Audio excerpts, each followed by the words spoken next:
God was blessed me, and I covered my... In the days of Noah, so it would be at the coming of the Son of Man.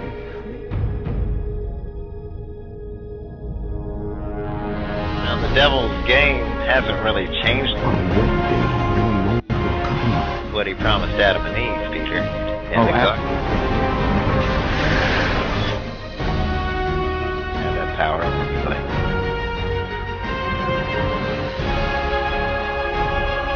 Five or six people and had them back.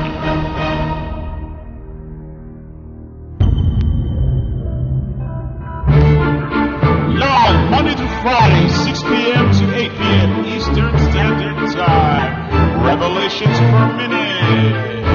And you can also call into the show at 661-449-9924 to speak to Mr. Brian Wilson, the radio preacher man. We are facing the end of days as written in the Bible, and it is obvious that America is under judgment. It is imperative, especially now, that we develop a close relationship with our Creator, Jesus Christ. In these end days, it is vital to hear the Word of God and to be a doer of the Word. Do you need help with this?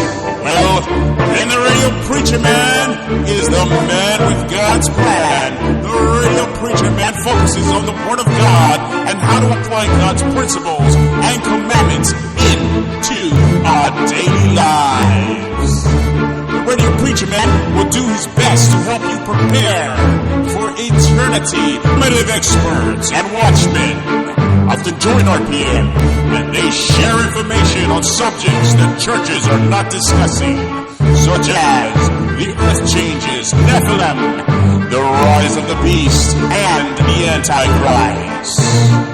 All of these things are happening right in front of your faces, and RPM explores these hot topics. RPM focuses on all of God's awesome promises, power, prayer, and prophecy. It is urgent to get prepared, be prepared, and help others prepare for His second coming. If you need God's revelation in your life, and we all do, listen to the Radio Preacher Man on his show, Revelations per Minute, from 6 to 8 p.m. Monday through Friday. If you want to talk to RPM or the guest, call 661-449-9924. The lines are always open in Jesus' name. Well, good evening, ladies and gentlemen. Welcome to the 7 o'clock hour. Radio Preacher Man broadcast, also known as Revelations per Minute. And we have tonight with us Marshall Masters is joining us, and he is one of the authors of this book, Planet X Forecast, and the 2012 Survival Guide, as well as he is the publisher for our friend Robert Ryland, who is a regular guest on this show, From Jesus and the Third Temple, the complete guide to the ancient history and secret rituals of the Red Heifer ceremony. So, and I also am here. Yes, and he has joined us as well. Yes. So we have tonight. And that was some kind of stomping music you had on there for a while. I was really enjoying it. You mean that country music before my starting show? That little country gospel? Boy, huh? Yeah. Well, Troy picks out that music, and I was kind of thinking we're going to have a little square dance. So, my goodness, how are we tonight, gentlemen? Well, I'm good. Ready. Yeah. All right. Mark, how you doing, Bob? You ready for Time on Target? Oh, yes, Time on Target. You're one of the few civilians that has knowledge of that expression. That is really something. That is something to see. Enlighten us. Very few civilians ever saw. I know the first time they demonstrated it to us at Fort Sill, I tell you, it blew us out of our seats. Of course, we were sitting on the grass, but that is something to see. So you didn't have far to fall, but Where explain whole, what that is. Time on target, will you, Bob? all right. I thought you'd never asked. Yeah. Yeah.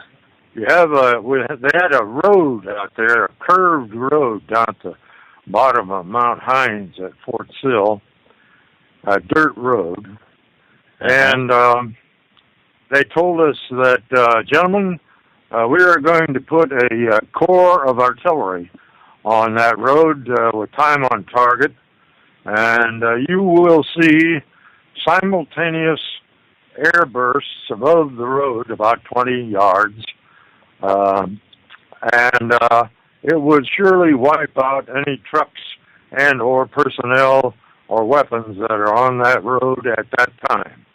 And the time on target will be 30 seconds from now. 29er, 28, and they counted down, blah, blah. And we all went up with our field glasses and watched down on that road. And when it got to 0, in the meantime, we could hear boom, boom, boom, off in the distance. Boom, boom, boom, boom, boom, boom, boom, boom.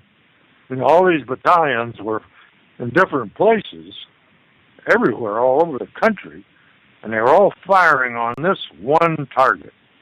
And that's why the Germans thought we had automatic artillery. Nobody else could do that. And anyway, when it got down to 0, that road, that dirt road down there, just went alive with shell fragments. Blam! Like that for about a quarter of a mile of the road. Oh, brother. It would have been pure hamburger. And they was sending, they were sending these in from different parts of the country, and they were all getting there that accurate on the time. Well, not different parts of the country, but different locations in Fort Sill, different gun positions. And we did this in Korea also. When we saw a juicy target, or especially if they had a bunch of congressmen over there and wanted to show off, we'd give them the time on target. And, boy, that's impressive as heck, I'll tell you. Wow. As long as you're seeing it from behind. As long as you're in ascending mode. Yeah. Very good observation. Yeah, well, talk about ascending mode. I'm looking at current events, and we got a hell of a lot of ascending mode going on, I'll tell you that. People are dying. People are dying. Floods, tornadoes, bridges falling. Yeah. And, you ain't seen nothing yet. This is a foreglimpse of the 7 years before Messiah arrives. Foreglimpse. Yeah. Great. So we're going to look back on these as the good old days? Yes. Exactly. Oh, Bob, that's it. You just made it for me. That's it. That's it. A good way to put it. Yeah. Yeah, pour me a double. I'm enthused. The last 3.5 years is known as the Great Tribulation, and that's when things are going to get really lousy. In fact, the sun is going to shine 7 times brighter. You'll be able to get a moon burn. The Bible says, and the moon will shine as the sun. People will be hiding under anything they can find to keep them getting scorched. Well, I do that already. I do that already some, Bob. Nothing. SP50 wouldn't do you no good. No. Now, Marshall just mentioned tornadoes. We know we had that Category 5 tornado the other day. But I heard on the radio or on the news, Florida is the second most active state for tornadoes. We get the second most. But most of them are water spouts. Okay, most of good. them are water spouts. Now, let's hope that we don't have any big ones. In fact, one time I was spearfishing down in the Keys one time in a tournament, and we were anchored up on a little rock there, and a water spout started generating right near us, and it was so close we could hear that thing. Wow. And we unplugged the anchor and got the troops out of there right now. Well, and then you were able to outrun it? You got to do it. Sir? I guess you went the opposite direction of where the tornado was going. Do that, yes. Southeast, because they travel northwest. Oh, that's good to know. I saw the one that killed 11 people, April 2nd in Dallas. Our aerospace firm was located in temporary offices in downtown Dallas, and we heard about the tornado that had touched down in the south part of town, and that's where I lived at the time. And holy Toledo, I went up on a roof, and I looked down there, and golly, it looked like it was right in Oak Cliff, right where I lived. I went trip downstairs. I called up my then wife, Beth, and she was had just been over next door at Helen Swenson's having coffee, and she said she was standing at the window and she saw this spout, and she asked Helen what it was. No, it's just a thunderstorm. And when I called Beth and I asked her if she knew there was a tornado, she said, yeah, I just passed. Wow. Like that. You mean she knew it was a tornado all along? Oh, yeah. She saw it. It touched down at our church property. That's the first place it touched down, and it didn't leave until it crossed Bachman Lake over toward the hospital where they took JFK. I can't remember the name of the hospital right now. But it became a water spout going across that lake, and that took the energy out of it, and it quit before it hit the hospital. Wow. Bachman Hospital, something like that. Well, that's a good... But it was the killer. We went down afterwards, and the poorest tenements of the African American section of the town. That's where it was the worst, and it looked like a bandsaw had gone through those buildings. You could see pictures hanging on the wall, tables and chairs, kitchen utensils, television sets, but on the ground there was nothing larger than a postage stamp. It was pulverized. Wow. And all kind of funny stories came out. There was one family that had a filling station in Oak Cliff, and they had just closed up. This was like about 6 o'clock in the evening. And their practice was to bring home all of the cash from the filling station and lay it out on the dining room table in denominations so they could count it out and take it to the bank. So they had just done this, just laid it out, and the tornado came. And the house was absolutely destroyed, disintegrated. But there was the dining room table with every bill in place. Oh, my goodness. That's pretty amazing. Wow. There were all kind of stories like that. They're remarkable. Yes. But tornadoes deserve respect. So do hurricanes and typhoons. I've been in 2 hurricanes and 2 typhoons in my 88 years, and they deserve respect. Well, I hope I don't have to go through any. So far, I've been fortunate. Mm-hmm. Maybe God's looking out for me. We ain't seen nothing yet. You know, there were 3 tornado chasers killed yesterday. Oh, no, I didn't know One that. of them turned back. Yeah, it turned back on them. They were following it. And guess what? It did a 180. Tornadoes are like sharks. There are no rules. Yeah, I guess that's the case. Mm-hmm. So, wow. Now, I guess I'm fortunate so far then. I'm a little nervous about living so near the ocean, and I just had seen something in Marshall's book about location and, not being too close to the ocean during a natural disaster. I think it was on page 107. And good advice. Yeah, I don't know. I'm a little bit inland, so maybe I'll be okay. I don't know. How far, Marshall, do you think we need to be inland to avoid, tsunamis and things such as that? What's the city you're in? Near Orlando. I'm What just city? outside of Orlando, Apopka. Well, if you're just outside of Orlando, you're more to the center. You're not you're not too close to the ocean. That gives you an advantage. But I'd say the best thing you have going for you in Orlando, as I'm looking at on the map, would be you have a lot of access to roads that if you are, the key thing about it is, I mean, most of Florida is just going to be a bone to be chewed. Doesn't matter. Just because it's a function of sea level. And so if you're looking at La Palma and that erupts and the flank collapses, you're talking about it's going to send a tsunami wave across the Pacific, that is, or the Atlantic, excuse me, that is going to wreck the whole East Coast. And I'm talking from Maine to the tip of Florida, to the Keys. Yeah.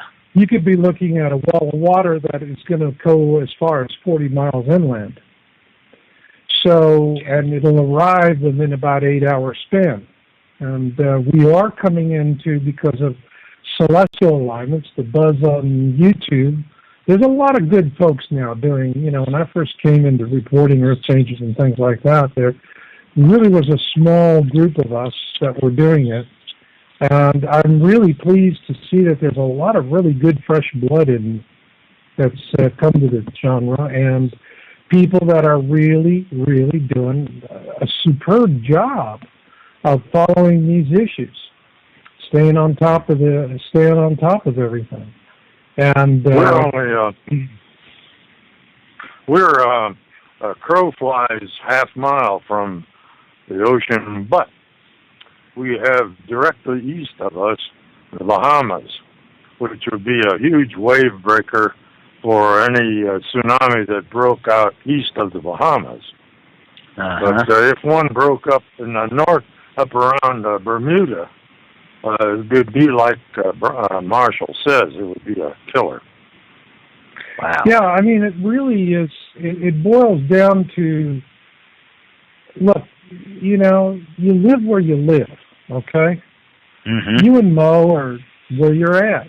And you're at where your work is, where your kids are going to school, and that's just the way it is. I mean, you know, to go sell everything you got and go build a bunker in the tip of South Africa or something, that might be clever, but a lot of us just don't have that kind of disposable income anymore. Be a long shot, yeah. But, and then something bad might happen there. Oh. Yeah, you know, I mean, it's there's just all kinds of risks to it, but my whole strategy is, particularly in your area, there's two ways you survive, essentially. All right. 3, depending on how you look at it. You survive in place, or you survive on the move, or what you're doing is you have a staged retreat. And with, you know, rally points and other things. No different than you go and soldiers go into combat, they got a rally point after the attack. Where are we going to meet up if we all get separated? Those kind of things. Wow, I like it. And this is what you have to do. But if you have a scoop pack strategy, which is what I talk about in my book Planet X Forecast, and I also talk about that in Crossing the Cusp from a community standpoint. But the key thing that you want to be doing is you want to be in awareness. You want to be tracking events independent. If you wait for CNN to tell you to bust a move, you're dead. Wow. You just dead. That's one thing I don't like about the way the Weather Bureau reports positions of such storms, like cyclonic storms like hurricanes. They tell you where the center is. Well, that's not what's important. It's where the destructive winds are is what you need to know. And a lot of people wait too long because they're looking at their hurricane map. Oh, the center is still out around Eleuthera. Yeah, but the cyclonic winds extend all the way to Andros, and so they'll be here in 15 minutes. It's in other words, it's understanding your situation. Now, for you and Mo really need to be mindful of what's happening on the other side of the Atlantic. To see what's happening on the island of La Palma, and what you want to be doing is tracking the seismicity over there. And in the last year, they've had quite a bit of it. This stuff surges, it builds, it diminishes. It surges, builds, diminishes. Consequently, it's really easy for people to just say, well, nothing's really happened, so I'm just not going to bother with this anymore. And that's when Mother Nature busts a move and catches you with your pants down. As Marshall and I call it, hiding under the covers. That's it, Bob. You bet. And covers, the monsters can't find you. Yeah.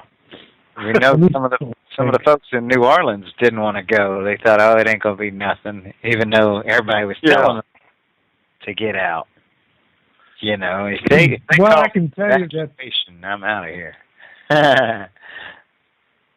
The thing that ever happened to New York and New Jersey was Katrina, because when Sandy hit, people were evacuating. They weren't, hey, yo, we're tough. We're New York. What, a little wind. No, they saw what happened in New Orleans, and they said, hey, what the hell? Let's not be arrogant jerks. Let's get the hell out of here. And it worked well, and it kept the death toll down. If it hadn't have been for what happened in New Orleans with Katrina, I think that Sandy would have been had a mortifying death toll. We have arrogant, take it seriously. We have arrogant jerks here that live in the oceanside condominiums up on the 18th floor, and they have parties and sit out the hurricane. Hardy har har. Well, if they get a real humdinger, Category 5, they're going to find out they're going to be down in the water. But I keep when my tank in my car gets to 3/4, it's time to fill up. Wow. Because we live also between two nukes. And if something were to happen to either one of those, and if the wind were blowing in the wrong direction, trouble. Get out of Dodge. And that's my plan. Yeah. And I'll tell you what, with the nukes, there's a lot more danger there than people really understand. A lot of people think that the reason why Fukushima Daiichi blew was why. Anyone want to venture? Was it to do with water couldn't cool it off or something quick enough? I don't remember. Remember they said the generators were washed out? Yeah, the generators. The problem was that generators were washed out, and that was the big official reason. Okay. Well, the generators were washed out, but that was nonsense. The reason why Fukushima Daiichi blew, not because the generators went out. The power could have been reversed back in through the grid and other means. The reason why it blew was the water pumps, which are right there on the dock at sea level. All of the pumps for Fukushima Daiichi were taken out. But not only for Fukushima Daiichi, what was never reported was the fact that not one, but 4 reactor sites suffered loss of pumps. And of that, Fukushima lost all of its. One other lost all of its pumps except for one. If it had lost that last one pump, we would have had 2 Fukushima Daiichis, not one. And so the whole problem there was that, and it wasn't even that the pumps failed, or even that the generators failed. The reason for Fukushima Daiichi blowing up the way it did was greed. Nothing more, nothing less, and here's why. All right. Acre for acre, all right? Japan is the most seismic country in the world. Mm-hmm. A long-standing history of major quakes and tsunamis. Now, in a country like that, you first off have to go, maybe this is really not the best place to build a nuke, I said that myself. It's like putting a day spa on the top of Mount Vesuvius, You don't want to be up there on the wrong day getting a tan.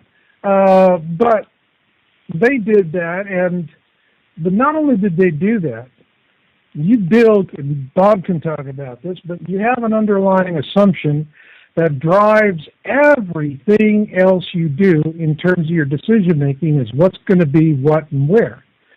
Mm-hmm. Well, with Fukushima Daiichi, the underlying assumption was that we only need to prepare for a 100-year event because the plant's only supposed to be useful for 50 years. And so they're going, no 100-year event's going to happen within our 50-year time span. And that was the logic. If they had done it correctly, they would have built it with a 1,000-year event assumption. All right? Mm-hmm. Where now you are preparing for 1,000-year events, which is what happened on 3/11. 3/11 was a 1,000-year event. And so if all those plants had been built with an underlying assumption of a 1,000-year event, it would have been no disaster. But they weren't built to that standard because the guys who were financing it simply didn't want to pay that much money to build their reactors. That's all. Just pure greed. And so the licensing agencies all did. Now, if you look in the pump and you say, well, this is a Japanese problem, no, it wasn't a Japanese problem. Not entirely. Those reactors at Fukushima were using General Electric Mark I reactors, old boiling water tea kettles.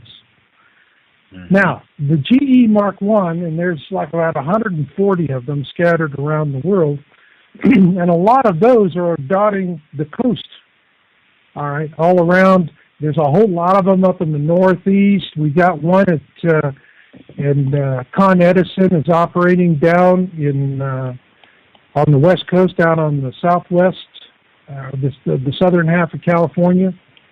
And it's, by the way, it's sitting on a fault line.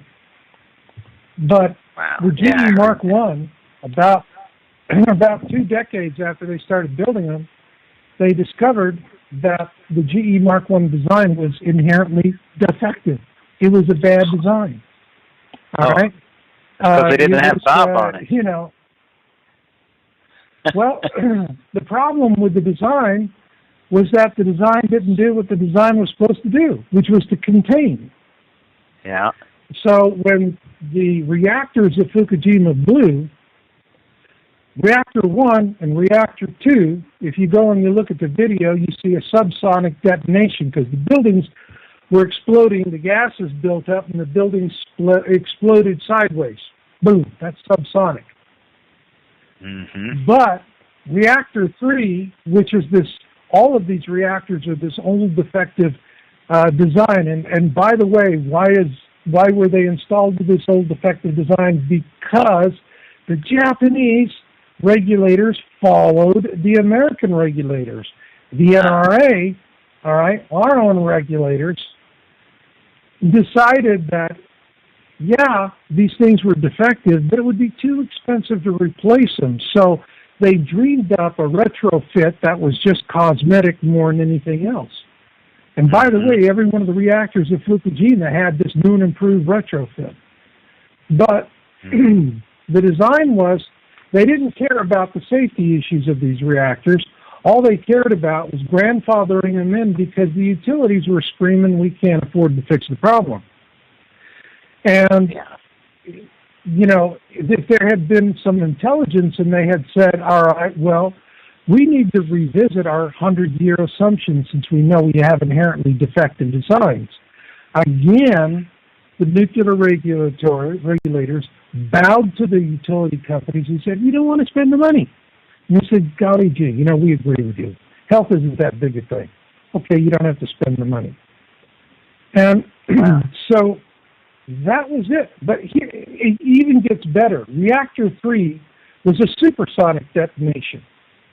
It didn't blow sideways because of the gases. The lid on the reactor blew, and it flew up into the air like cork out of a champagne bottle. Yeah. That reactor was loaded with MOX fuel, which is an exotic, high-power nuclear fuel that they were sitting there experimenting with to see if they could squeeze a little more energy out of these old defective GE-1 designs. And again, that greed. thing is a real nightmare. So at this point, what you have are reactors 1 and 2, which have turned into Chernobyl blobs.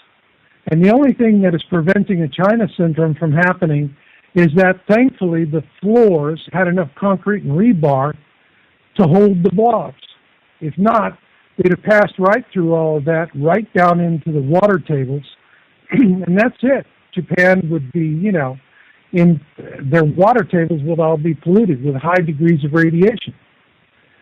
So they were extremely, with all of their messes, I mean, the universe was particularly kind. It could have, Fukushima Daiichi could have been 10 times worse. So you come back and you look at what's happening in our country. The same kind of regulatory shenanigans that are going on in Japan that led to this are happening here. Because, monkey see, monkey do. The Japanese regulators see the Americans doing it.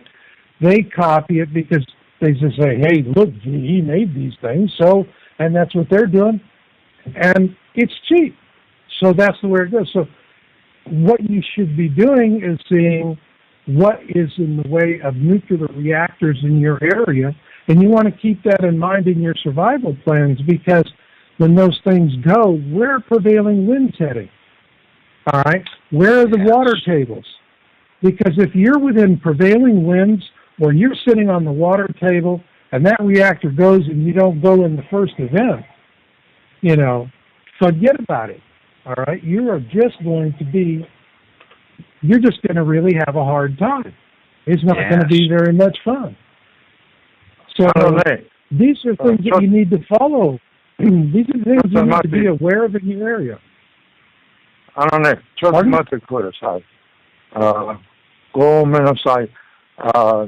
Daiichi mean number one, Nihongo. Daiichi. Okay, translate that, Robert. Daiichi mean number one, not Daiichi. No, Daiichi. Ichi, ni, san, chi, go, roku, chi, etc. All right, me two-time Japanese boy. Japanese boy, good. I would surmise that GE should have hired Robert to do the stress test on that nuke thing, since he was able to pull it off on the F-15 and F-16 aeroplanes. No, they should have hired him. Working at GE. They wouldn't have hired him. He's an honest man. They would never have hired him. He's an honest man. Oh, I see. That's why Pratt didn't like me. Oh. So, I mean, the thing here is you have a lot of things you and Mo have a lot of things to worry about down there in terms of where it is. The best that you shoot for is 24-hour heads up. That you have defined a set of criteria for yourself that it's bug out. All right? And maybe you bug out and you call it prematurely. So what? You got a 3-day trip out of town. But if you can bug out 24 hours before the guacamole hits the fan, what do you have? You got clear roads, fuel, lodging, all right, supplies.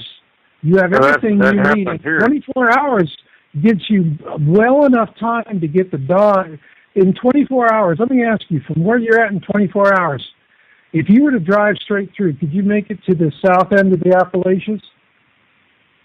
Yeah. I suspect 24 hours, yeah, I could be at least easy. Yeah, because right. my lodging would be inside of my van. If I was in that situation. One of the recent hurricanes, talking about traffic, they had bumper-to-bumper traffic on the interstate of I-95 and the Turnpike, both, all the way to Orlando. Absolutely, and that is the last place. That's the last place you want to be, is on a freeway in a disaster like that, because you are going to just sit there and die. You're going to die with everybody else in that big parking lot. Rural roads is the way to go. That's right. And you know how you're going to know about those rural roads? Because you've already traveled them. Yeah. Have you already, let me ask you something. Have you already said, okay, here's my escape route. Here's my heads up. Here's where I'm going to go. No, and it's all theoretical. Planned. So you got your AAA. Okay, well, you haven't done it. You know, is that something you want to learn how to do on the job? Yeah. You really want to start figuring that out when you're running for your life? Plan a route. Yeah, okay. No, you're not going to do that. So you want to do it now. You want it while you can have a nice leisurely drive. Follow these side roads. You know where things are going. You have alternate routes. You got to run out of gas. That's right. You run out of gas on the Turnpike. And if you run out of gas, you are DOA right there. Bob is sitting there keeping his tank full, but the other thing you can do is keep a couple of 5-gallon jerry cans. Yeah. All right. And you've got an extra, I mean, it's something, if it's in the car, it's really not good to carry jerry cans in the car. But if you can rig up something to the back bumper to just hang the cans off, or on the, get them so it's not in an interior compartment, so you don't have fuel vapors venting in. But you've got a couple of 5-gallon jerry cans. And even if you empty one or two of them out, keep them anyway with a rubber hose, because you're going to find people broke down along the way, and you're going to be able to siphon the gas out of their tanks in these abandoned vehicles, and you can keep on going. But this is the kind of, when you're doing planning and preparation, this is what you need to do. And, waiting to learn about it on CNN is that's just simply a very convenient way to die. Mm-hmm. Indeed, I agree with you now. If I buy an atlas, is that going to be good enough for planning a rural route? Or I would get topographical relief maps. I would get something. Really? You can go on a computer, you can do that, but the smart thing to do is to go get the same kind of maps Bob used to use when he was out there doing time on target. Okay? These are relief maps. These are the ones that are showing you where the mountains are, what their elevations are, their shapes, things like that. Contour lines. Contour lines, you have all of that. Right. And this is the kind of information you're going to need. So these are the type of maps that you want to have. AAA trip ticks are convenient if you're taking a AAA trip. If you're surviving, you need to be able to go, okay, the road is blocked here, but if you got a 4x4, if you have a topographical map, and you know what your elevation is, you're going to be able to say, okay, we can scoot around here, and we got to back it out on the dirt for a while, but we'll get back to the main road, and we can fly on from there. So these are the kinds of things that, if you're really going to survive, that you're doing. And if you're like I said, if you just wait until the very last minute to do it, people procrastinate. It's going to be the absolute worst time. You're going to be panicked. You're going to have to go someplace, but you're not sure. That's really going to be great, because especially if, you got a backseat driver in the car, All right. Mm-hmm. No, I don't think you're going the right way. Because you've never been here before. And I want to go this way. We should go that way. And now you're fighting, okay? You can put that fight to a stop real fast and just say, we drove this route. Did you? No?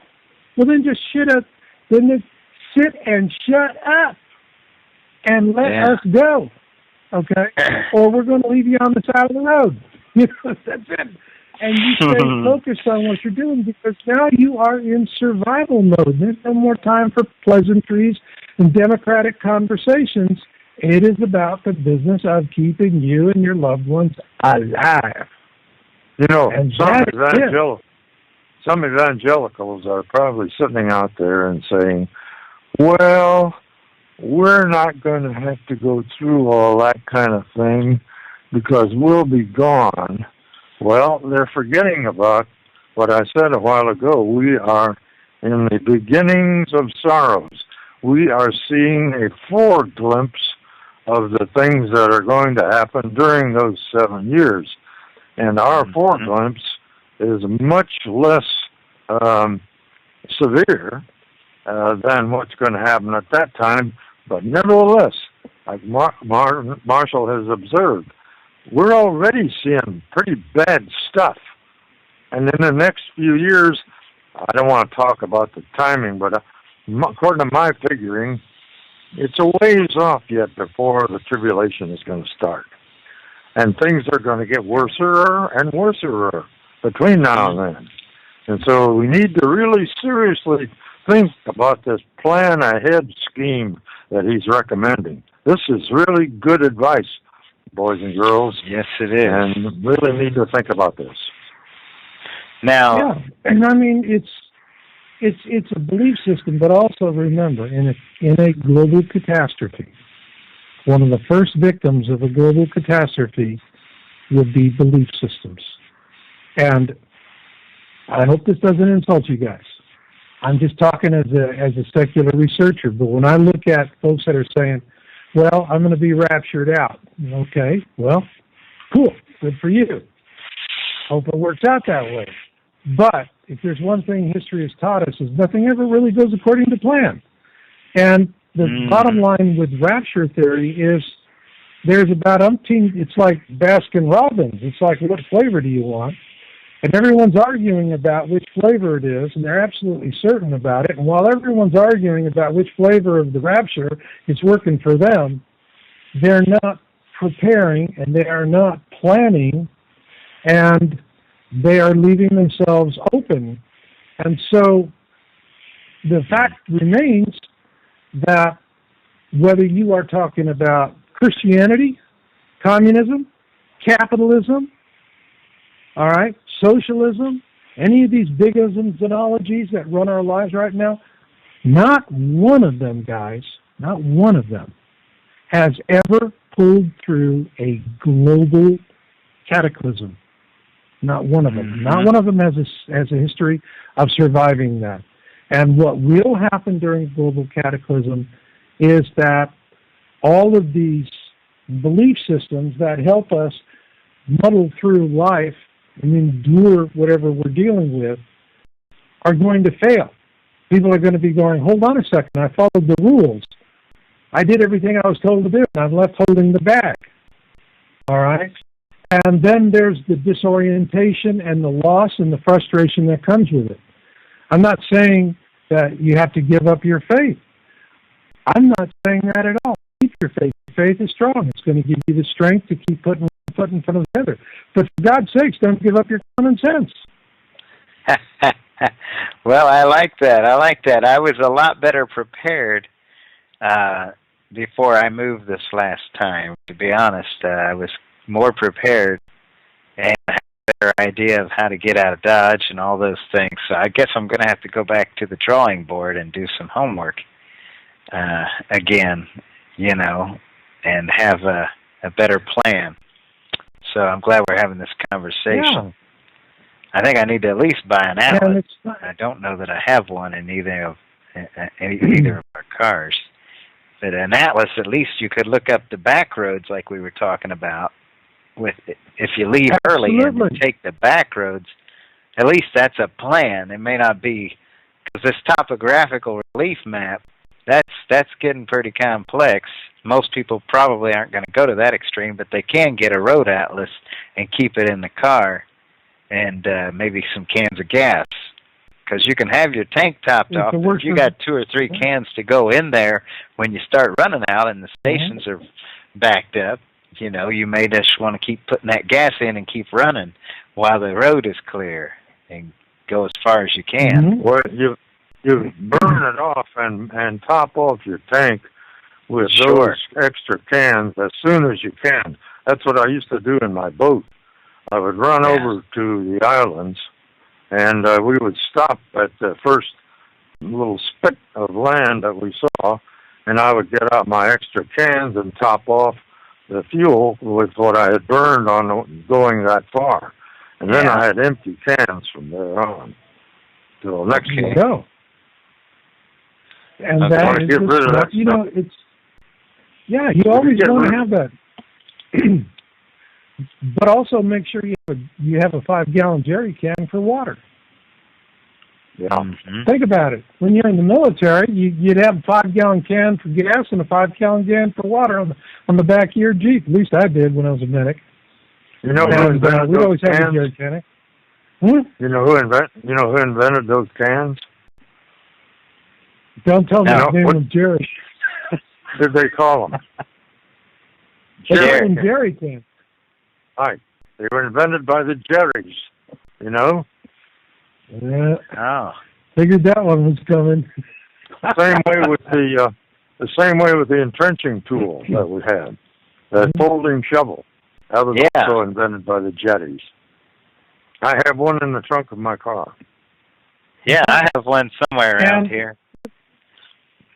It won't do me any good if I can't find it. Somewhere around here? Yeah.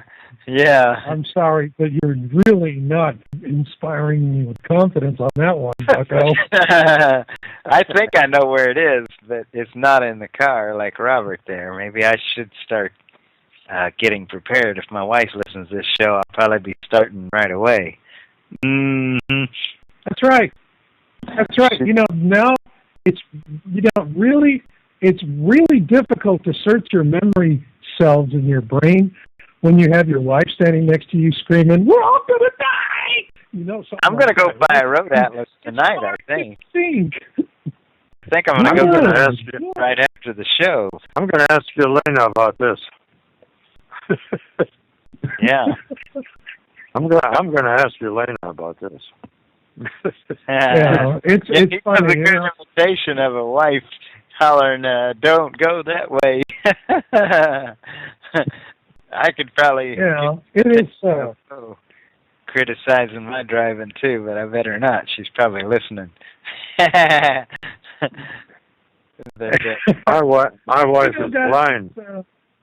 She can't see while driving. You don't know what only feel it. Right. You got it made like that, Bob. She says go east, say we are going east, you know. Even if you really want to. Oh dear. Well, that'll work as long as Bob. That'll work as long as your wife's not a psychic navigator. Yeah. I'm sensing you're going the wrong direction. I think we need to get out of here. There you go. Yeah. There you go. Now, Marshall, my wife said to me that you have a new product for some kind of breathing machine or something. Tell us what that is. Yeah. Is that something applicable maybe to surviving, or what do you got there? She didn't give me much details. It's called Danjun breathing, and it's from Korea. This is something I found about 18 months ago. It was a guest I had on my own radio show, Cut to the Chase, Roy Shepard, and he was lived in Korea as an expat. And he did it. And this is an ancient art, self-healing energy art that dates back to the early days of acupuncture. It's thousands and thousands of years old. And since the Korean War, it went mainstream in Korea. Up to that time, it was just something that was practiced by the Korean elites, their monarchy. which disappeared. And the information then became public knowledge in Korea, and it spread like wildfire. So if someone were to go to Korea today, you would see Danjun Breathing Studios as frequently as you'd see karate and judo studios here in the United States, and Pilates. I mean, it is their big thing over there, and all of their business leaders, all of their, and in both business and government, practice this ancient art every day. And what it does is really focuses on its health and its stamina and its clarity. And the Koreans bring to this ancient art what they have is a forced simplicity, because where you have in other countries like yoga, and you look at it and you start taking yoga classes and you realize, before you really get into it, you're going to spend years getting there. The Koreans were much more practical. Their approach to the healing arts was reminded me more like Krav Maga that the Israelis do for street fighting. It doesn't look elegant like kung fu movies, but it'll disarm someone pretty darn fast. And it's just, street fighting moves. So the Koreans took that kind of practicality to it, and it's always been a survival tool. Because if you're in a situation where you have famine and limited access to any kind of medical resources, natural herb remedies and things like that, you're under a lot of pressure, you're under a lot of strain. And so they would use the Danjun breathing to help them get through that in a number of ways. You use it for the clarity so that you're making good decisions. You're under pressure, survival pressure, and literally one wrong decision is the end of the road. Right. Especially during an after event. And so with the Danjun breathing, you can use it to very quickly calm yourself, get a little emotional distance, get yourself settled a bit, so that you can then sit there and make a good decision. It also gives you health so that your body is more capable of fighting off the diseases that are going to happen. And if you do contract something, you're going to be able to deal with it better. It's not a panacea. It's not going to stop you from dying from bubonic plague. But it's going to help you with a lot of other things. And the nice thing about it, the movements, what I look at it as a prepper and a survivalist, was that this was calorie efficient. I mean, I look at these other self-healing art forms, and you require a special studio, special props, the exercises, because you're focusing on muscle and suppleness, are going to be burning a lot of calories, but the energy benefits are going to dissipate pretty quickly. And with the Danjun breathing, what the elites were doing is, look, there's times when we haven't eaten for 2 or 3 days. The Danjun breathing would help with deal with that hunger, because it increases your oxygen level in your blood by about 7%. And that's really important. It oxygenates your blood. It also brings energy into the body, healing energy, which is, whether times are good or bad, it's always there in the universe. You can pull it in. And this is the basic essence of all of the self-healing arts that evolved out of acupuncture, which is nearly 10 centuries ago. And the beauty of it is that once you learn it, you can continue using it, and it gives you stamina. When I started doing it, what brought me to the Danjun breathing was my wife was working for a national company. She was a very successful sales rep, fully vested. We had a health plan that was second to none. It was nice to be able to put the card down on the counter and not worry about it. Well, her company went bankrupt as a result of the 2007. And I'm talking about a 100-year-old company with 3,000 employees nationwide. Wow. And but there were a lot of companies that failed back then. And what we did was we found ourselves in the private market. And that was when you really understand how broken our healthcare system is when you're in the private market, because it's purely predatory. You can have private health insurance and still wind up in bankruptcy court, and a lot of people do. So, wow, it was when I got hit with that, I all of a sudden realized that healthcare was no longer about traditional quote unquote medicine anymore, because if you don't have access to it, or you go in to see a doctor, first you're dealing with a method, because we have such, it's driven by such big special interests, pharma, hospital corporations, and so forth. The fact is that when you go under the knife, you have a greater chance of dying from that than you do from diabetes.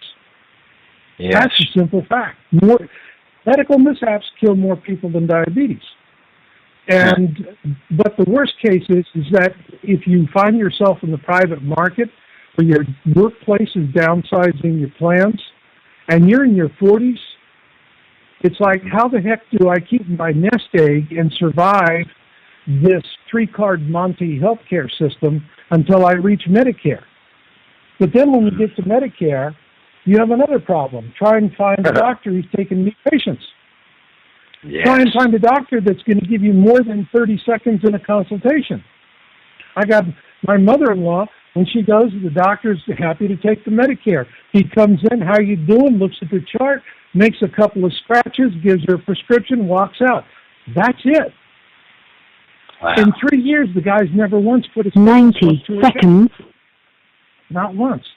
And so that's what this healthcare is done. So I started looking at healthcare, once I was in the private market, I started looking at healthcare as an agnostic consumer. I said, okay, forget all my prejudices, forget all my preferences.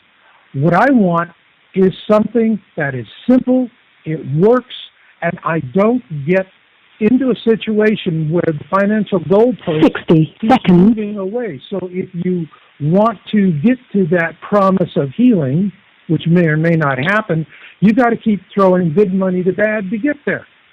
And that good money to bad could be your nest egg. All right. Yeah, I mean, I'd like to reinforce Marshall's story about oxygenation of the tissues from an observation of my own.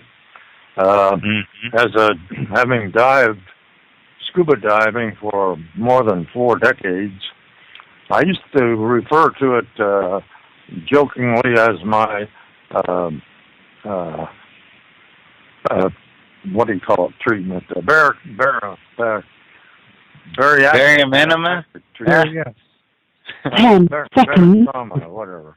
But anyway, Barium enema. You can do that in California. That's what we don't do barium. We do coffee. I've got We do coffee enemas excuses. here. I have 88 right? excuses of why I can't remember that word. But anyway, all of the guys and gals like myself who dived out here in the Gulf Stream at 3 or 4 atmospheres every weekend for at least an hour, we all have a youthful appearance. And I believe it's because of our bariatric treatment every weekend of about an hour at about 3 or 4 atmospheres, ramming oxygen, high-level oxygen, to every cell in our body, from our fingernails to our hair. Well, those of us that had hair. Anyway. I better take up diving. It's a very strong, very obvious observation. If you saw us all together, you would see what I mean. Because we all look youthful. I mean, a guy that's 75 looks like he's 60. I don't look 88. People tell me all the time, I don't look 88 years old. And I think it's because of that.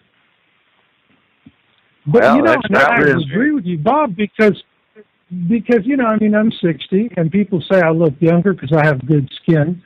But my favorite thing to do for over the years was swimming underwater laps. That's what I would do. I'd go to the club and I would just swim from one end of the pool to the other, come up, catch a breath, and go back.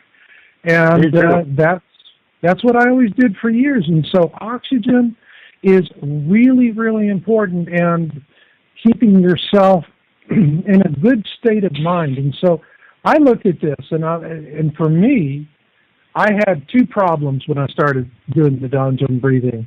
One was I had developed irritable bowel, and that was really debilitating. That was really limiting my travel. And the other thing was I was concurrently with that, I was losing my balance. I wasn't steady on my feet as I was, and I live on the side of a mountain. That's not a good place to be unsteady on your feet. And so I had these two issues that I was concerned with, and I went to a Danjun breathing class in Berkeley, and the first thing you do is an assessment, and you just see what your physical state was. And I was lucky; one of the instructors was behind me. I'd have fallen on my keister in 10 seconds.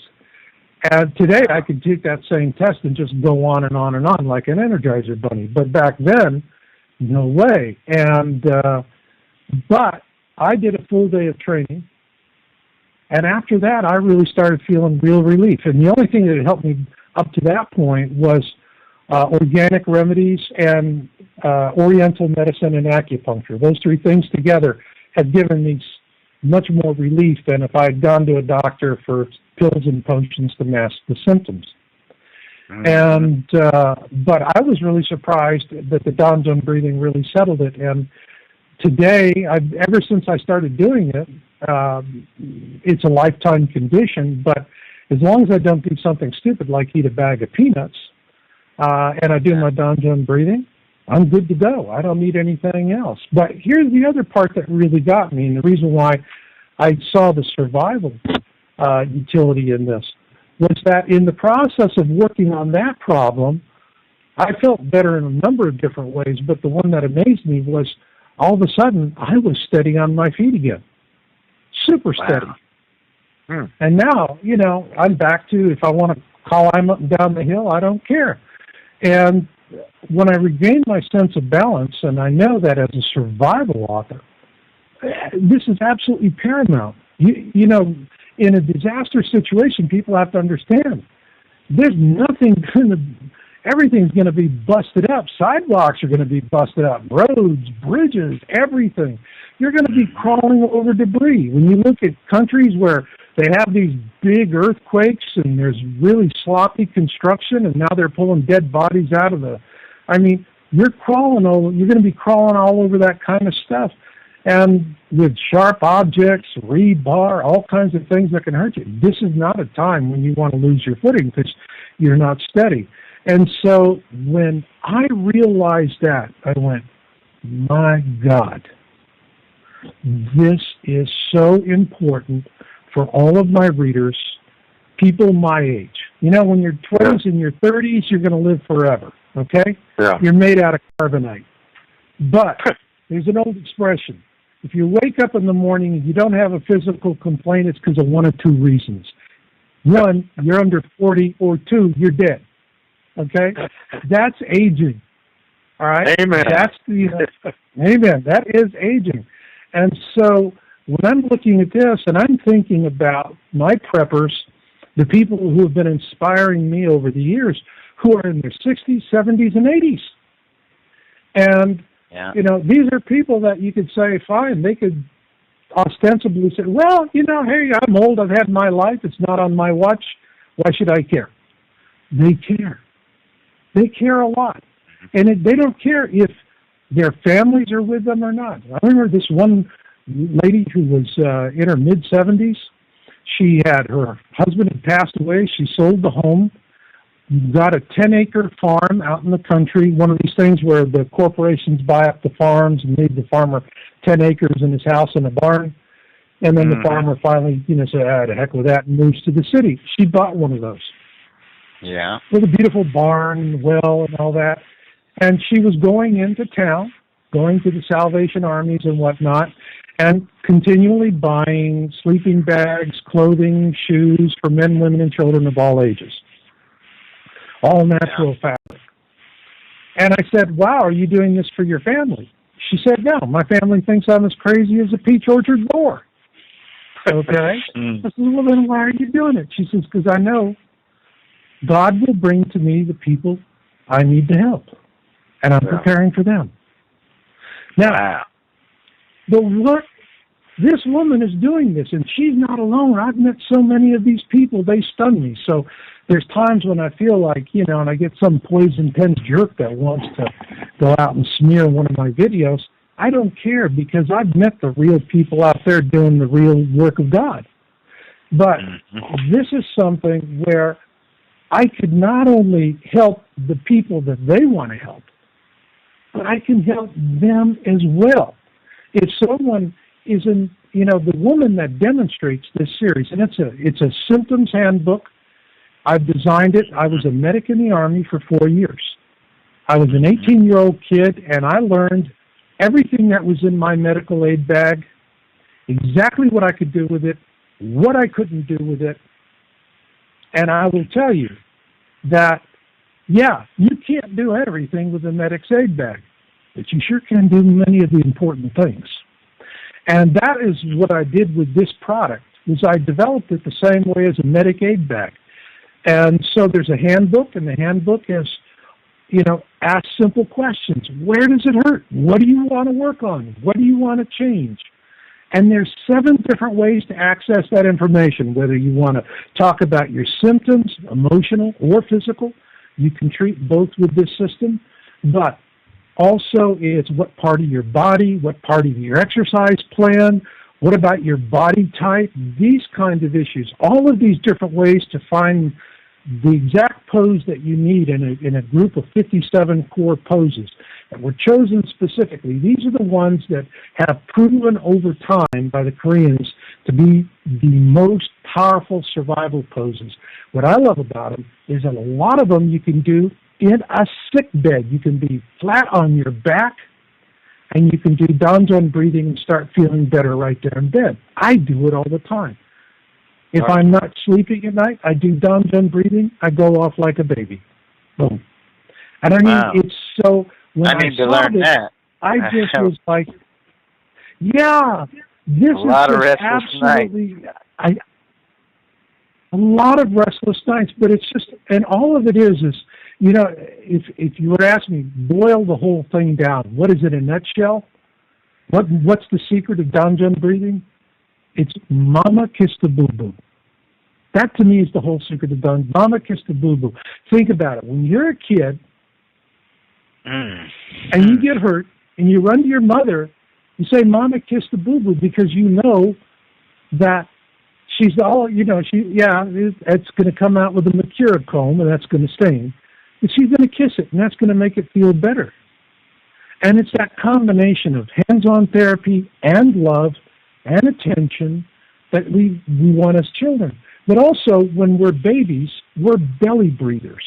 If you look at an infant, you place an infant on their back, and when they're breathing, what do you see rising up and down more?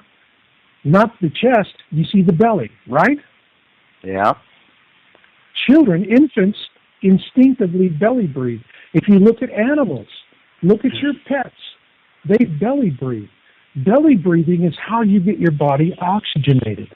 The problem is as we grow older, we lose this natural ability. What the Danjan breathing does is it takes you right back to your childhood. It takes you right back to Mama Kiss the Boo Boo. I've always been a belly breather.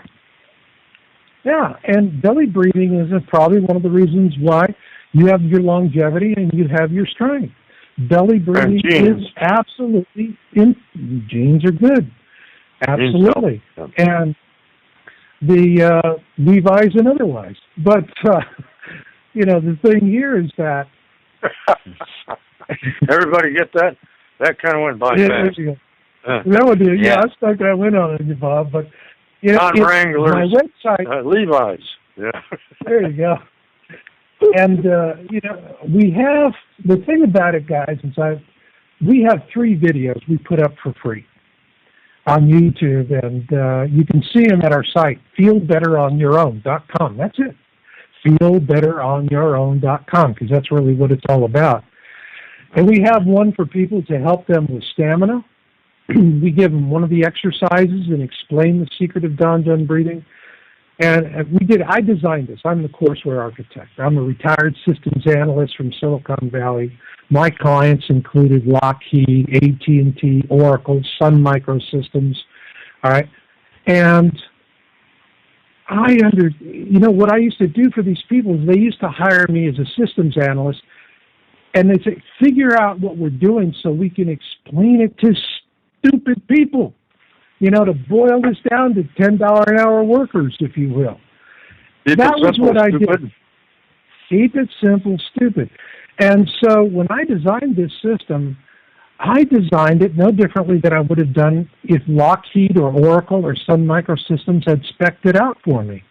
I made it, the design I do is what I call rapid access to knowledge. And that's what I want for people, is to get it. Because if you're dealing with a situation, you don't have time for 3 days of instruction. You got 3 minutes to sit down with the book, say, okay, what does it hurt? What are you feeling? What's the problem? You've got in the front matter of the book 7 different ways to find information in the book.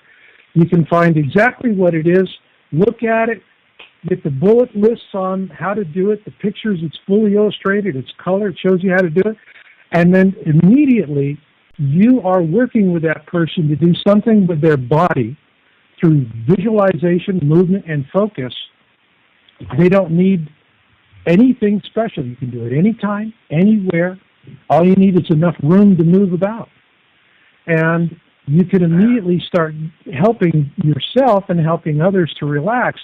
And I think for grandparents, it's a beautiful way for them to do something that will help their grandchildren survive. This is a generation-to-generation gift, because... Is there a link on your website? Is there a link on your website for that? On Yowza, I don't have a link yet. I'll be putting that up. But the site is off of feelbetteronyourown.com. And it's also on my YouTube channel. And it's also on my YouTube channel, youtube.com/Yowbooks, YOWBOOKS. And when you start using this, I'm looking at a survival situation. In a survival situation, where we're talking about massive dieback of population, all right? Yeah. Who is most heavily impacted? The very young and the very old. Right. All right? And the very ill. And the very ill. Well, the point here is with the Danjun breathing is it's going to be helpful to the 20s, 30s, and 40-somethings who are going to be really ramrodding the survival effort, because it's going to give them a way to relax, to oxygenate, to clear their minds, and to make good decisions.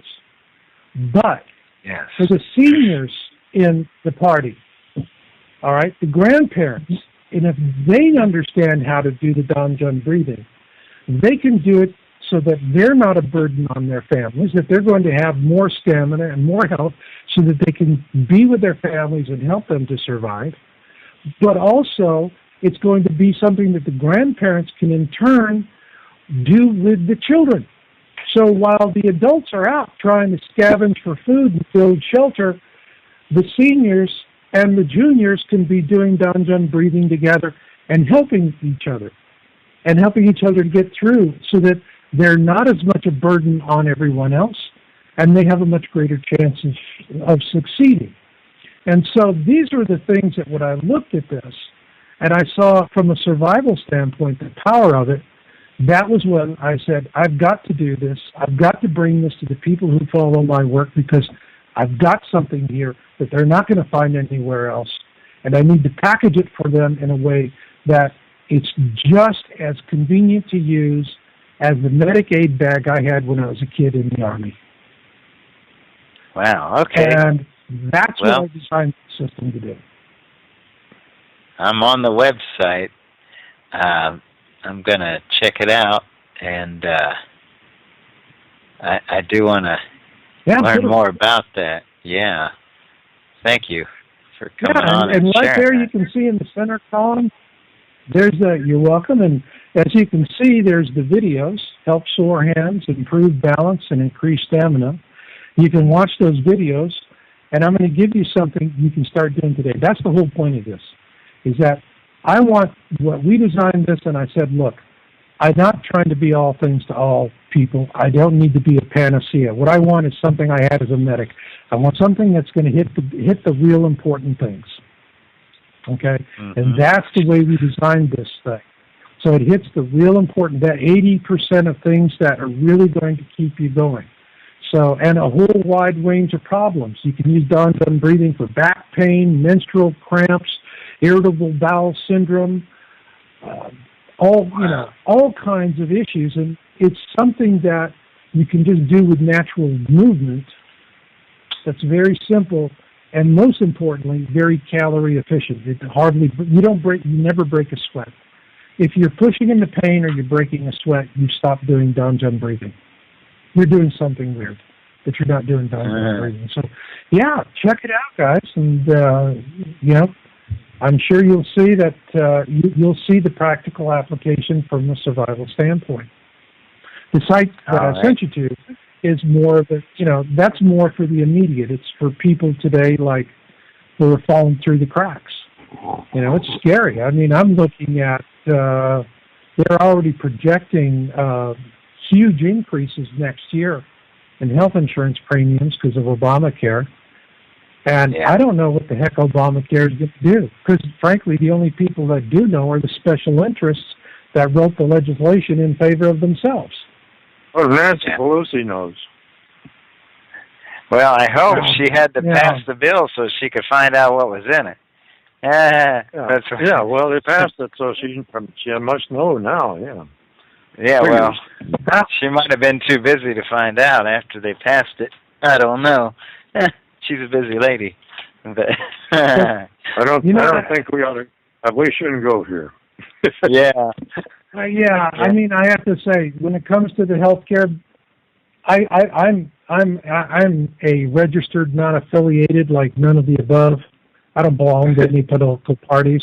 But when I look at Obamacare, to me, it is the Republicans and the Democrats are equally culpable, because they were all diving into the same special interest funding troughs. They're all stealing from Medicare. Yeah, they're all stealing from everything. I mean, it's like, to me, why did we need Obamacare? How about a constitutional amendment that simply says all Americans have the right to collectively bargain for health care services, products, and insurances in any manner they see fit? Yeah, or how about we did like Canada and just everybody has coverage and quit paying so much to the doctors and hospitals? I mean, I can't believe how much why do they come down here? Why do they come down here for medical help? Well, we got the best hospitals and doctors, of course. Bob, for every one of them that comes down here, there's probably 1,000 families that wind up in bankruptcy because of a health crisis. Yeah. No other nation in the world puts more families in that, and a lot of these families wind up in bankruptcy with health care plans. Yeah.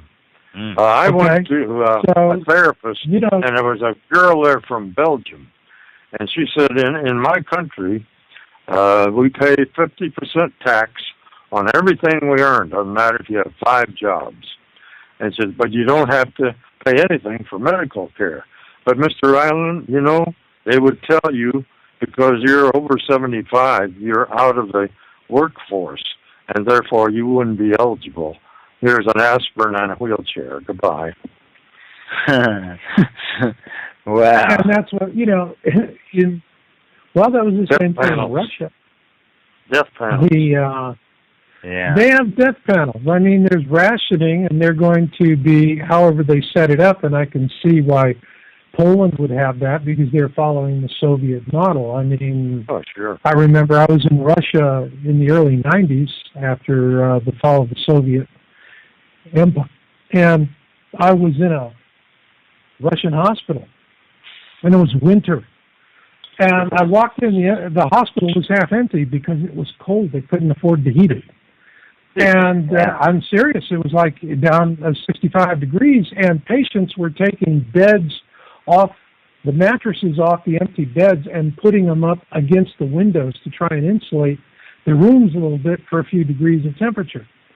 I looked at that and I went, well, I don't know if that's a really good healthcare model. But on the other hand, now, yeah, there's always the story. There's that one guy that comes down from Canada for a special procedure. I'm looking at 1 million families a year going into bankruptcy because we don't have a healthcare system that is really, it is the most expensive disappointment in the world. We pay more for health care and get less of it than anyone else. You look at all of the stats, we don't live longer. I mean, in terms of all of the benefits, if you're filthy rich, America's a great place for health care. But if you're an average schmo, not so. Wow. Yeah, but this is, this is the way it goes. And to me, the Don John breathing is the way to, for me, the big thing is if you're in the private market and you're short of 65, how do you get to Medicare without losing your nest egg? Yeah. Kind of like the older days. Better, an ounce of prevention is worth a pound of cure is the concept here, I think, too. Mm-hmm. Yeah. Wow. Now, so that for me was, I looked at this, but again, for a survival standpoint, though, it's the gift that keeps on giving. It's not something where you buy a level 1, then you find there's a level 2 and a level 3 and a level 4 and a level 5, and you got to keep, coming back to the table and ante up and ante up and ante up and ante up and ante up to get those original promises that may not have ever been delivered in the first place. With this, we packaged it, so that's it. Everything you need is there. It's a one-time purchase, and it's the information you're going to need to survive to help you get through a catastrophe, a long-term catastrophe. We're talking about, ask yourself, what are you going to have? Western medicine is completely dependent on petroleum and energy. Without oil, without electricity, big pharma disappears. Hospitals got 3 days worth of diesel. Supplies are going to go out. And if you have a situation that is really, really catastrophic and heavy, it's not that far off before everything is stripped down to medicine is sewing needles and benefits. What's that? So Robbie coughing there? That's what I'm looking at. Yeah. Huh? Mm-hmm. You all right? Yeah, I didn't breathe deeply enough. Yeah, you're not I'm gonna live. The John Doe breathing. Right. Did I say it right? I have. It's a tough one. Since I stopped diving, I have this sinus drainage that causes me to cough. When I dived, it cured my sinus problem. You blow it out. Gone. Yeah. For decades. Yeah. Didn't have any sinus trouble. I first contracted it at Fort Ord when I was shipping overseas, World War II. Wow. At Carmel. This Don John reminds me of Ondal. They have a thing in Korea called Ondal heating, and that's where the furnace heats up hot water and runs it through pipes in the floor, and then that heats your house as the heat comes through the floor that way. It's called Ondal heating. Yeah. So kind of like Don John. The Romans kind of reminds me of that word. Yeah. Yeah. You can see it at it works. Masada. It works, but show it to you.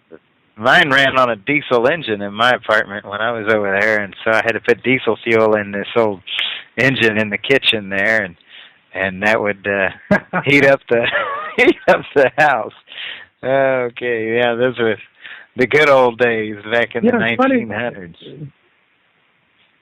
It's funny you mentioned Masada. I learned a big lesson at Masada. Huge lesson. Oh. I was up there. We went back in around 2000. Masada's closed now. You can't even get up there. And but luckily I was able to get up to Masada, and I covered every square foot of it.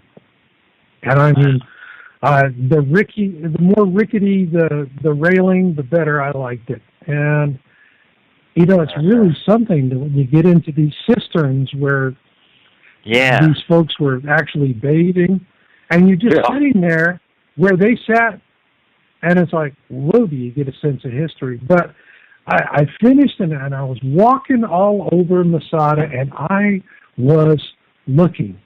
I was looking for something. I was looking for wisdom. I'm going, okay, I'm here. I need to find something to take home that's a real stellar bit of wisdom. And I couldn't find it. I looked here. I looked there. I walked here. I walked there. I went everywhere. Nothing. And finally, I just gave up.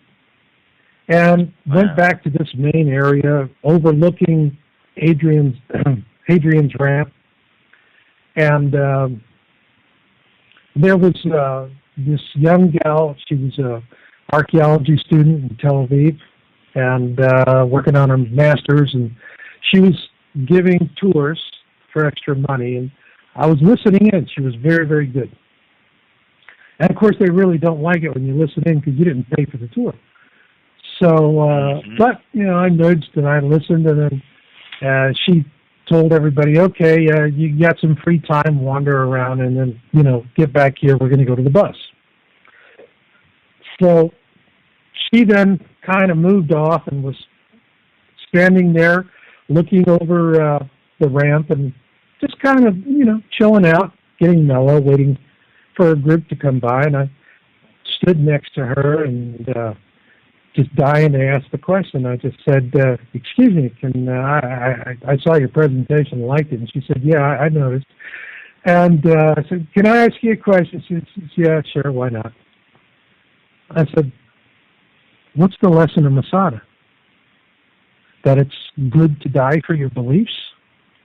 She looked at me and she smiled and she said, no, that's not the lesson of Masada. I said, what is? She said, the lesson of Masada is that you always have to have a plan B.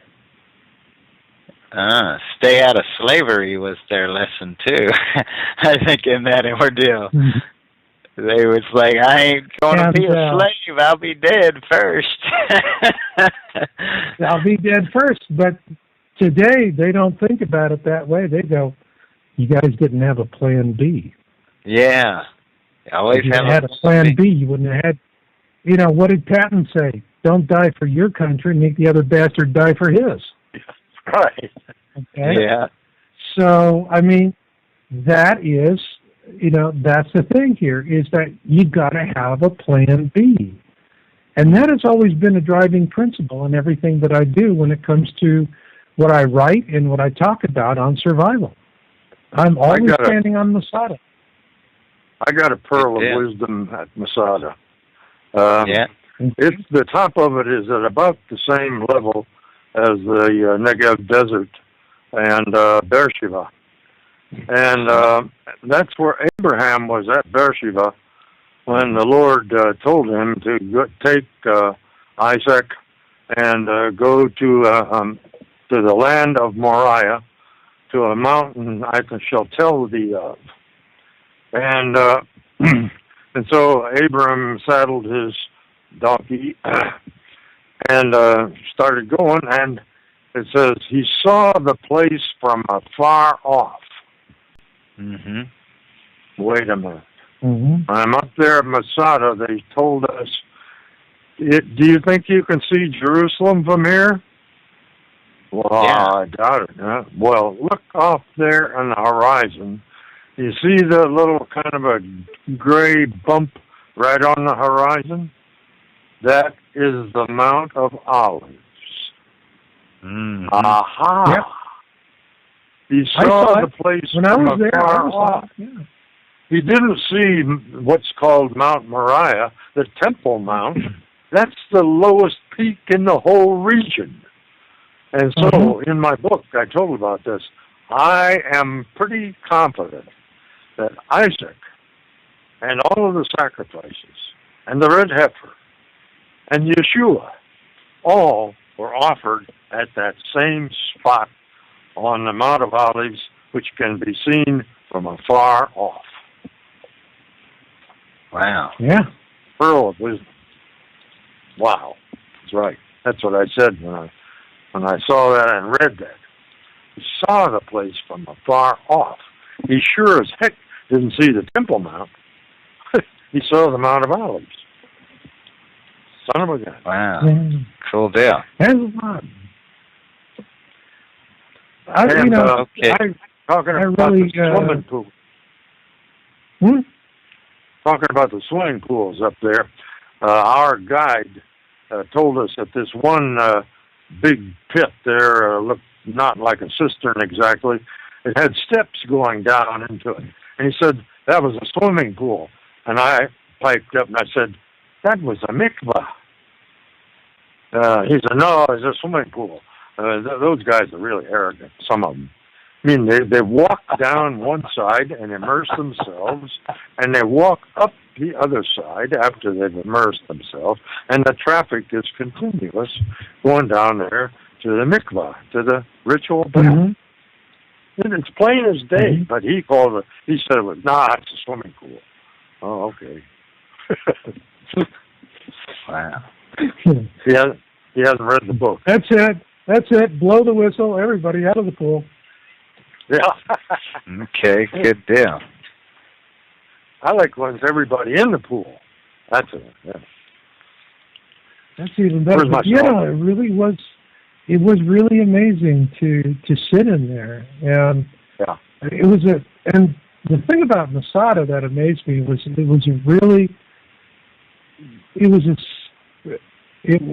was so optimized for the environment. There it is in this really dry area, but it's harvesting rainwater, which are going into the cisterns. They grew their all of the food that they need, vegetables. They had large plots, storerooms. That place was really designed to survive a long ordeal, and just nobody ever figured that. It was a heck of a plan, but that was whoever designed it didn't think about. That was Herod's plan B. He was afraid Cleopatra was going to come after him, and that was his plan B. Get out of Jerusalem and go to Masada, and 2 swordsmen could defend a whole army on that little path, that snake trail. Yeah, and it's sort of the same way at Petra. 2 swordsmen can stand there at the Sikh, at the entrance to that thing, and that's all there's room for there. They could hold off a whole army, unless the arms got tired, of course. Unless the army's got guns, maybe. Then you better have some backup, man, right? Hand grenades would be bad. There's always those game changers. But Marshall and I have both been over there, and we had the insight to study the place because we knew what was there, or at least partially what was there, and that enabled us to see other things to build on that, which is wonderful. But if Joe Turkey, Sunday school guy, goes over there and hasn't read the Bible or studied Judaism or anything like that, he's at the mercy of those tourist guides who don't know nothing. Most of them. Yeah. Well, there's 2 kinds of travelers. I was in the tour business years ago. There's what we call geese and eagles. All right, eagles are independent travelers. They fly high, spot something, swoop down, hit it, boom, and they're on to the next thing. I'm an eagle. Then there are the geese. Geese like to go together. They like to make a hell of a lot of noise, and they want to know exactly where they're going and when they're going to get there. That's geese. My wife is a goose. All right? Oh. An eagle and a goose traveling together. It's always interesting for us. And but that's the way it is. But you really learn the country when you go off the beaten path. You don't find out what's really happening until you get off the tour bus. And in my case, Israel really got interesting when I decided to, because driving there is really kind of crazy. But I decided to rent the car.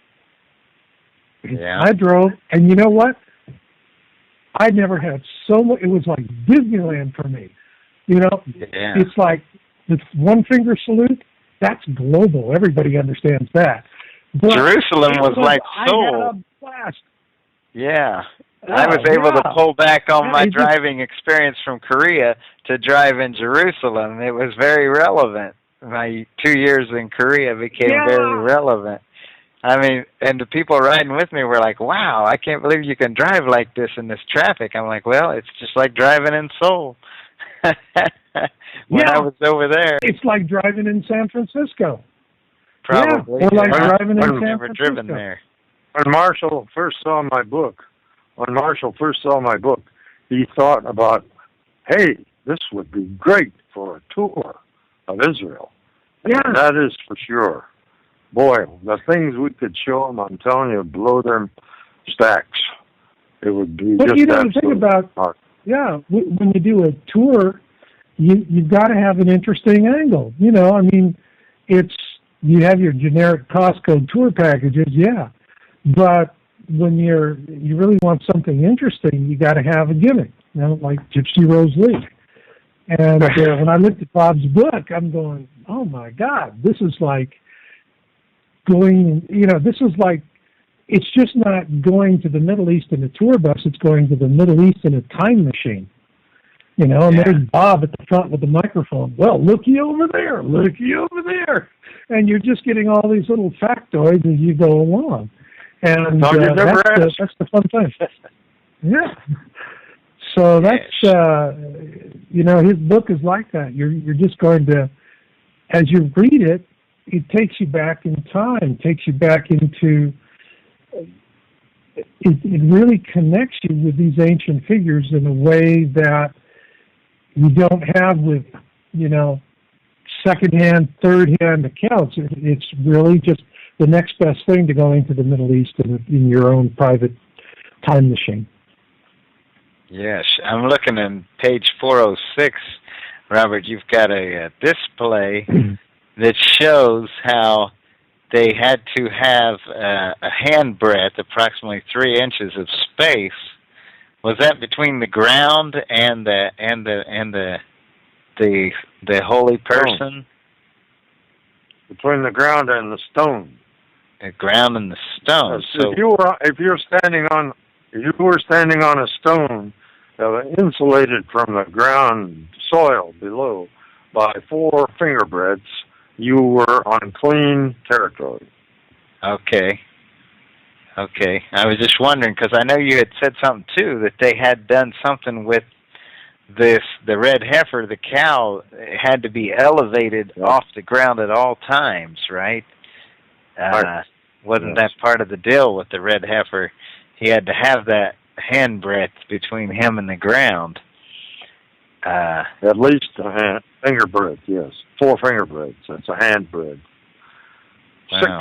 6 hand breadths is a cubit.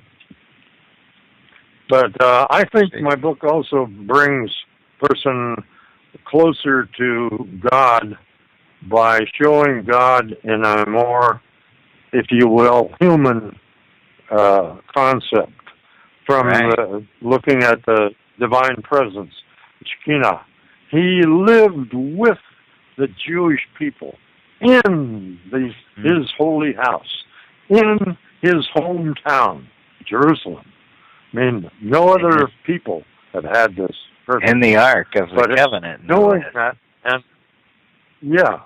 and knowing that, and reading about it in the first person with his departure from there and how sad he was, just like we would be sad, leaving our dwelling and so forth. It shows a kind of a human side of God that I have seen in no other place, I'm telling you. At least for me. I mean, I hope it works for other people as well. I would love to take a tour over there with a bunch of people. Oh, golly. What they're missing with those tour guides, it just makes you tear up. That would be awesome. They just don't know. Yeah. Yeah. It reminds me of how people want to die at home as well. They hate to leave their home, you know, and that's kind of what you're experiencing with the back call that went out, you know, when God left the holy temple. it's really a sad time. It's like an elderly person that has to leave their home and go to a hospital for their last few days. They would be. They want to go back home. That's really what I'm finding. It says that he was weeping as he left. Mm-hmm. And when they went across the Kidron Valley over to the Mount of Olives, he said, "Let us remove hence." Us, plural. Yeah. How cool. That's really neat. Yep. There's no place like home. But God can be everywhere. He's omnipotent and omnipresent and all these things, and so it's amazing that he chose to dwell like that in that one place in the Holy of Holies. That just shows the love he had and the covenant he made with Abraham. He wanted to be with his people. Yes, he loved his people to the extent that he humbled himself to love with them in their city on this orb planet. It's just remarkable. I mean, people say that God didn't love the Jewish people, that they aren't chosen above all other people. Come on. Mm-hmm. How blind can they be? You know what's interesting is that he also loves the Gentiles, because if you look at the story of Jonah, how he went... Well, I'm saying he went to Nineveh, and he was, which were Assyrians, basically, and he was supposed to go there and tell them that if you don't repent, you're going to be destroyed. So, in a way, I'm thinking that's neat, that that was kind of a foreshowing of how God's going to make a plan for Gentiles, to be grafted in. Yeah. Oh. And but he's already made it. Right. We're a part of it. Right. But I'm saying, I just felt like that was a good example of how, he went outside of, Jonah was Jewish, I believe, and he went outside and showed Jonah going and reaching these people in Nineveh, even though he was reluctant. But he had to go to Nineveh and tell them as a prophet, hey, if you don't repent and turn from your evil ways, God is going to judge you and destroy you all. And they did. They actually repented, and that's the neat thing about that story. They repented and got in sackcloth and fasted and did all the things that they were supposed to do to make right with God. I think it's an awesome story.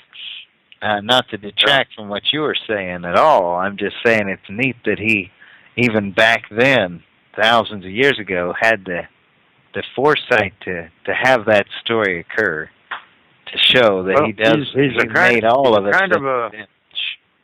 He's kind of a human guy when you come right down to it. He has the same emotions that we have. After all, we're made in his image. Amen. Why wouldn't he be like us? That's it. Now, one thing he's perfect. Yes, that's it. I think we will be. He knows our emotions, and that's just something that gets right kind of back to the John Dahl breathing almost, is learning to control your emotions. I think is probably part of maturing as a person. If you go around and you just feel every emotion and act on it, that's how a lot of crime is committed. What jealousy is 38-2-year-olds. Yeah. Jealousy is the root of how much crime. If people would just stop and take and do some deep breathings, count to 10, as we used to say, or learn to do the John breathing. But how many crimes could be averted if we didn't act on every emotion, right, Marshall? I mean, come on. If we just didn't act at the time. I can tell you. To me, life is an opportunity from God to exercise free will and to show that you are worth the gift of free will. I don't think free will is something that is we take it for granted but to express free will in other cultures is a very dangerous and deadly thing to do. Although it seems to be getting more that way here. But still the same, to me, we come to this life to prove that we can be responsible in showing a wise use of our free will, of deciding what we're going to do. And that, to me, is the measure of life. You go back... Profound observation, Marshall. That free will is a gift from God. It is. And it's one that... I'm proud and of we tend to... thank you. Well, we tend to squander it a lot. And, yes, we take it for granted. It's kind of like a care and maintenance thing. And you got to be thoughtful about it. My wife is really angry right now because she worked so hard to grow tomato plants, and the squirrels discovered them, and that was the end of the tomatoes. And I said, well, why didn't you protect them from the squirrels? I got an ugly look on that one. Ooh. But that was a lesson in free will. If you want free tomatoes, you got to think it through. Plan B again. Yes. Plan B. Well, I have it. So, I mean... And that's, I think, the same thing too, guys, in terms of when we do wind up in disaster situations. And, I hear so many people with these dark and dire, oh my gosh, it's, people are going to be doing awful things and this and that, and they go on about it. And, well, yeah, that will happen, okay? It's happening right now. And it's happening right now, but also... people find it so easy to look beyond the good in life and how people do help each other, how folks come together. And you look at it, you see it in Oklahoma. Folks are driving in from other towns that have gone through horrific destruction themselves, and they're helping out their neighbors. And don't thank me, don't pay me. I'm just here to help you clean up and get on with your life. I see such beautiful things with people helping people. As a species, we're not designed to be evil. We're designed to be like our Creator, to be loving and helpful, to help each other. That we come into this life and there's a simple lesson that helping others is more important than helping ourselves.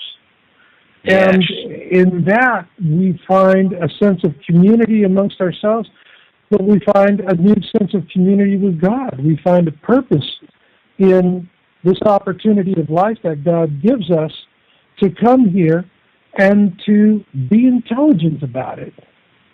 That is the thing that is really, and I have, other researchers that are in this line, they get just down into the dark doldrums and, we're just an evil species and we're going to turn into some sort of Mad Max dog-eat-dog world. There's going to be the jerks. But they're going to, the good people are going to move away from the jerks.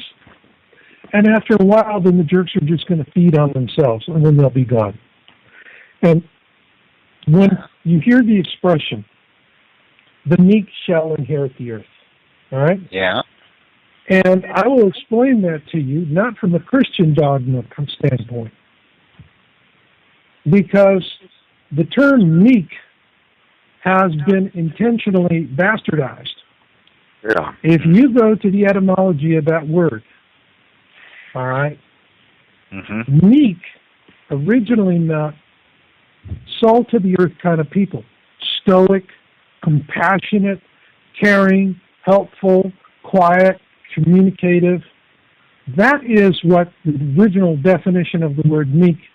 Today, meek is subservient, weak-willed, wishy-washy. It is a very derogatory term. How does it go from one complete end of the definition spectrum to the other? It is an elitist decision to destroy the whole concept of who the meek are and why they inherit the earth. The meek are going to be the quiet, strong people, the folks that just keep on a-coming, the ones that are going to be caring and loving in their communities, the ones that will show mercy to strangers and travelers. These are the people that are going to build the new community. They're the ones that are going to inherit. All of the greedy, what's in it for me, service to self, dog-eat-dog people, they're going to eat themselves because they're dogs, and the dogs will eat the dogs. But the meek will inherit the earth because they're going to have the staying power of the most powerful force in creation. Love. Yes. Amen. They're going to have that. If you have faith, hope, and love, the greatest is love. Faith, hope, and love. And the greatest there of you these go. is That love. is where it is. And so, and I don't say this as a theologian. I say it as a secular researcher who has studied this for over a decade. That the people who are going to endure and prevail are the people you really want to know. And if these people don't want to know you, odds are you'll never find them. And you'll die trying. Wow.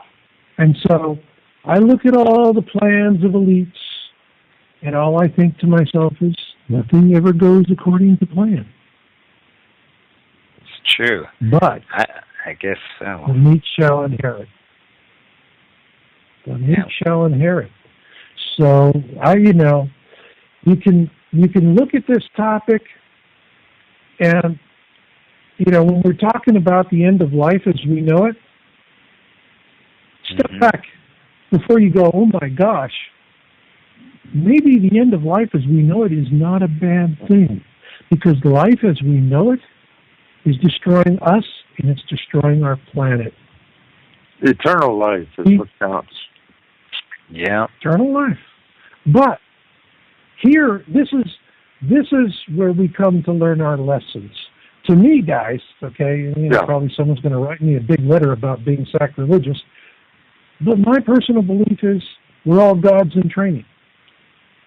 That we're here, that God gives us this life, not to sit here and go, what can you give me, God? What can you give me, God? Why did you do this to me, God? Why did you do this to me, God? We're here because we're gods in training, and what we have to do is we have to learn how to be responsible with our free will and to be in service to others. Because the way life is organized on this planet now is based on entropy. God's plan is not for entropy, which simply means any system that is not in harmonic relationship with any other system around it is going to fail. And if we look at what we're doing to our world, the pollution, everything that's in the waters that we're putting in, the way we treat the planet, species depletion, we see all of this, there's no stewardship, there's just greed. Get it, burn it, move on to the next thing. This is not a sustainable manner. Harmony is a sustainable manner of life.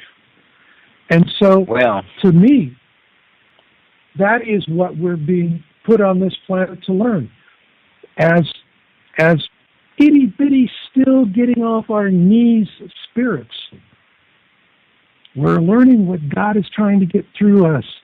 You've got to have the free will, the common sense, and the love for your species to put harmony above everything else. Harmony above greed. Greed is a disease. Greed is not good. Greed is a disease. Harmony. Well, I think that Bob and I... Harmony within and with everyone. So, that's my own personal philosophy, guys. That's the Church of Marshall talking. But, and if it offends people, sorry for that. Well, we have hope of being joint heirs in the kingdom of God as well, and ruling and reigning during the 1,000-year reign. And there's all kinds of things in the Bible that are similar to what you're saying, and we're going to be in harmony with God at that time, of course. Of course, then at the end of that 1,000 years, then the people that are alive at that time are going to be tested as we all were, and they will have their chance to choose to go with God or to go with Satan. this is a common teaching among the Christian faith, Marshall, but it's similar to what you're saying. We believe we're going to be the sons of God rather than gods. That's what the Christian faith. I'll tell you the difference. I'll tell you the difference between us and the people you're talking about 1,000 years from now. You know what the difference is? What's that? Difference is we're the fall semester. That's the spring semester. It's all about learning, perpetual learning. We will have the whole thing. We will have spiritual bodies. We will have spiritual bodies at that time, and whereas God's plan is one plan that is going to work and does work and has been working. The owner's manual, as I call it, shows his plan in detail, and it's following it right down the line. From all the prophets, all that they have said so far has come to pass. And if you had a stockbroker like that, I think you would be very fortunate. Mm-hmm. Me too. Well, Bob, your interpretation of the Bible reminds me of the first thing I learned in speech class. Tell them what you're going to tell them, and then tell them what you told them. Amen. Now remember, that's what you learn in sermon class, too. Well, it's not an interpretation. Yeah. It ain't no interpretation. You don't have to interpret it. Just what it says. Read it. Just read it, yeah. I know. We said, me and Bob had this that's where you get That's where you get all those other flavors, is when you start sprinkling in interpretations. If you just take the plain vanilla, you get the straight scoop. Yeah. You go to source. When I buy yogurt, I got to buy half of them vanilla, because that's the flavor Monique likes. You just triggered that in me. Me too. I like all those fancy flavors, when they have them on sale. I buy all the fancy flavors, about half of them, and then I'll buy about half of them vanilla for her, mostly, Thank you for using Blog Talk Radio. Goodbye. I think the show is ending, gentlemen. Yeah, the show just ended, but we got 2 hours, and Troy said it's going to be archived at 2 hours, so we did get the discussion on the feelbetteronyourOwn.com, because I typed to him, and he said, yeah, that would be archived. So if anybody's still listening, as we are, I think, on the air, we may just be talking amongst ourselves, but go to feelbetteronyourOwn.com. feelbetteronyourOwn.com. That's Korean for feelbetteronyourOwn.com. Or go to yowusa.com. Is it YOWUSA.com, Marshall? Is that your other site? Or maybe the gentlemen are gone. Maybe we're all gone. Maybe I'm talking to myself. Okay. If that's the case, God bless everyone. If anybody's here still, ta-ta for now.